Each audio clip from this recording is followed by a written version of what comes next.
Welcome back to your nightly news, even though it's bright. I know we have improved in our lighting greatly. I love it, you love it, we all love it. My name is Caillou Making Godot, and tonight we are going to be talking about voter ID laws and how they are quite unnecessary. I know this is a bit of a controversial topic with people, but I feel at the end of this, you should have a better understanding of why many people are very frustrated with their existence. So let's go back in time, all the way back to slavery. The idea of African Americans introducing themselves and interacting with white culture was atrocious to some people, especially when people thought of the mixing of the races, and specifically black people and government. This was a danger, a suicidal move on the American country. And yet, when it came to the racial issues, many people said together that we want to be more fair, we want to be more equal, we want to incorporate a better America. And many African Americans got behind this idea, putting as many people as they could in Congress and government when they first got the right to vote. But after the South reclaimed a lot of its powers after the Civil War and Reconstruction era, it came again when white people in the South that were racist had a problem. White people could vote, and there was barely anything they could do about it. Except everything.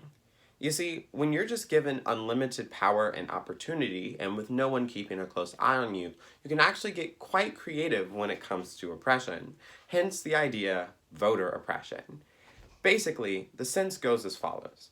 If I have a group of people who have the full incorporated right to vote legally, but yet I interact with laws and regulations that decrease their ability to vote without any type of success for them, then I am interacting with voter suppression. Hence, voter ID laws. Think about it. Ask yourself, how much have you gained because of voter ID laws? How many times has voter fraud got to a point where it could swing an election? And specifically, do you really know what voter fraud is? How about this? Voter intimidation. Let's start there. Ask yourself, what does it mean to be intimidated into voting for someone or not voting at all? Well, obviously, it's people rushing the polls, people gathering, and people scaring others who try to enter clearly voting for an opposing party. Now imagine if someone came together in a group and said, hey, we're going to specifically block this vote. How would you feel? Terrible, right? These people are blocking a very necessary vote.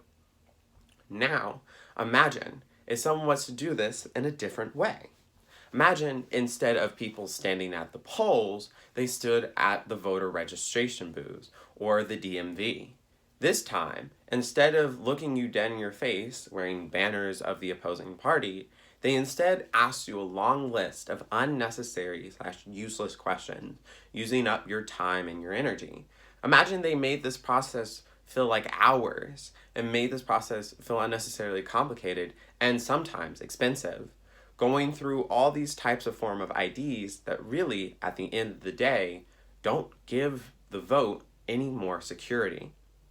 This is a problem that people have had with voter ID for years, that it supposedly accomplishes a goal, and yet every single time we check, it really doesn't. And every single time we look at voter fraud, it never seems to have the impact that it's claimed to have.